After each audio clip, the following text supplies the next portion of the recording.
Good day, lords and ladies. Welcome to another episode of the Keg & Crow Proxy. Today we have a Tomb King episode, and I really like this one. One of the reasons is because Games Workshop clearly has a hard time keeping up with the demand right now. They just don't have the supply. Creators have taken it into their own hands and given us some fantastic looking proxies. This is not sponsored. This is just, purely my honest opinion on everything.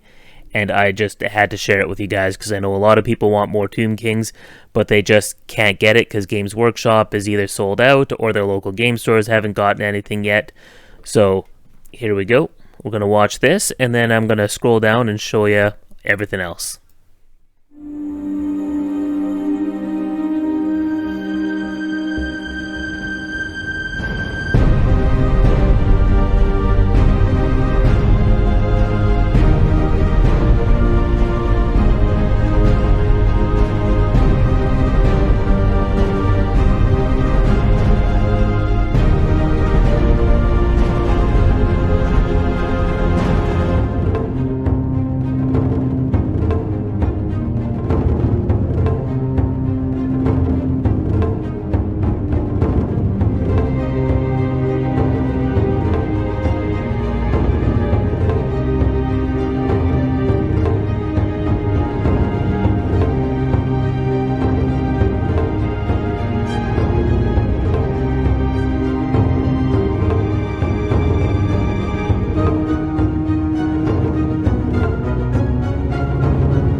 Wasn't that awesome, guys? Anyways, let's take a look at all the pictures that we got here. First, we have the tomb prints on foot. This guy is very customizable. He's got all sorts of different weapon attachments he can do. You could even easily have this guy be your banner bearer. Just throw a banner on the end of this, cut off the blade, and I feel like that would look pretty cool.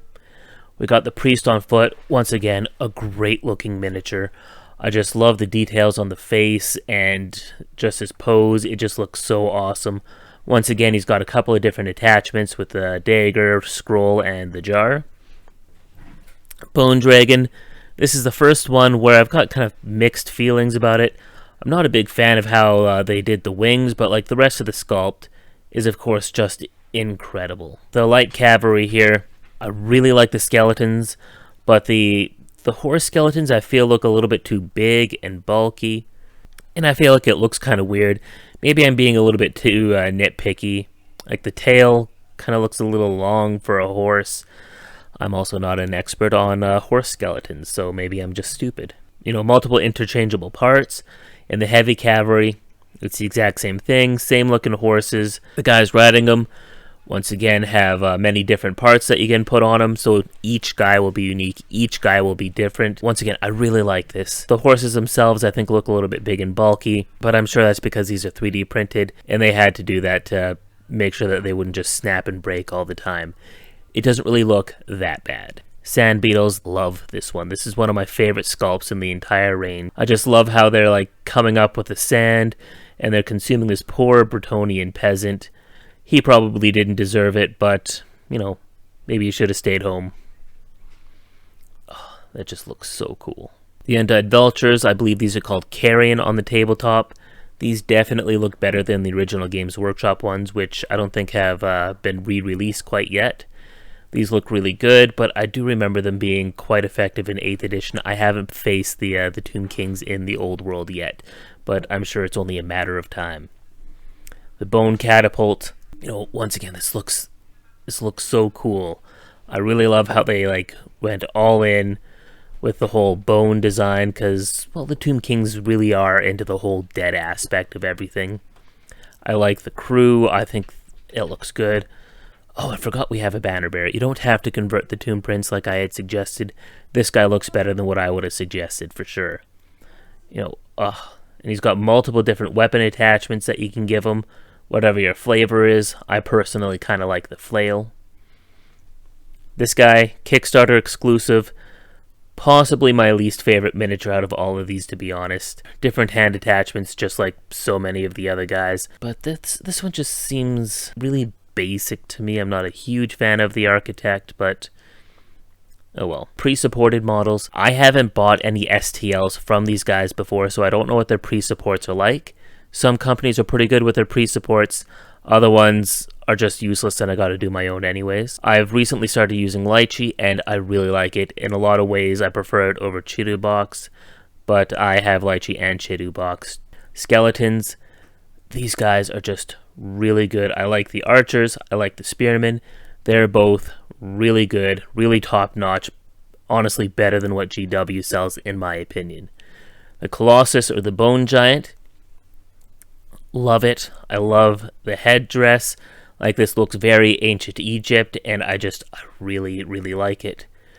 The Ushabti, I don't like quite as much as the Games Workshop ones, but these ones are also really, really good. They're almost as good as the GW ones. A very good proxy. You have both the archers and the guys with the great weapons. Dread Sphinx, it's okay. I definitely prefer the Necro Sphinx that Games Workshop sells, in my opinion, and I'm sure most other people's opinions it's better, but this is, if you can't get your hands on one and you don't want to spend $80 or whatever they're selling it for, this is definitely a lot cheaper. And the Battle Sphinx, which looks the same but without wings and a little howdah on the back. Sand Snakes, I really like these models. Not quite as much as the GW ones, but these ones are, once again, a very close second. Like, the snake bodies look very good. I find like the torsos and the faces look a little bit weird, but I do love the headdress that they got on. The snake parts look really good. I do love it. These guys, I really dig. I really like these guys. What do I call it? The Necro Knights, I believe is what they're called on the tabletop. I remember them being really awesome. It's been a long time since I faced Tomb Kings, and I look forward to facing them again. These are really good, printable files. If any of you guys do this, I really do want to see them. The Sand Scorpions. Games Workshop hasn't re-released the Tomb Scorpions yet. I just have a hard time imagining them being better than this. I remember like the other ones look really weird and in a lot of ways ugly. These ones definitely look a lot more mechanical, but I'm pretty sure they're also kind of supposed to. And I really dig this. There's two different poses. It looks like this guy's coming out of his sand, very action-y. This guy's getting ready to mess you up. Love it. Tomb Reapers. I'm not sure which ones these are supposed to be, but they do look pretty cool. Definitely a really good unit filler. Maybe they do have a tabletop unit for these guys, and I'm just forgetting about it. Anyways, now he's got some, painted up guys and other printed off guys. I will definitely leave a link for this in the description to this Kickstarter. Oh, he's got stretch goals, some of which he's already unlocked. This looks to be the Tomb Guard. They look really good. I think Games Workshop has made new Tomb Guard. I'm not sure about that. Here's some chariots, and I honestly do prefer these chariots over the GW ones. The other ones are, almost 20 years old now, I think. They do look a little bit dated, but they look pretty good for how old they are. These, fantastic. Love them. The Ark of Souls, I think they're almost on the way to unlocking this one as well. This is such a cool looking miniature. Very action-y. It looks, what is coming out of there? Some kind of spirit thing for sure. Also get some movement trays with little spots for your magnets, which, honestly, I love this idea. Movement trays are so amazing. I don't know how we went so many years in the hobby without having these. The mounted prints, honestly, something you're probably going to have a lot is a mounted prince and a mounted priest, because you just need them to get places really fast, and I'm pretty sure you can't march when you're Tomb Kings, and that makes you a lot slower.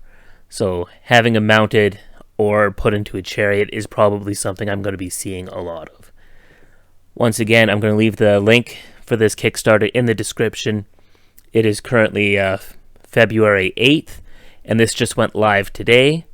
So, 2024. So get on this if you want some Tomb Kings. I really like this. I love it. Fantastic. Once again, it's not sponsored. This is all just honest opinion stuff, and let me know what you think of the Kickstarter below.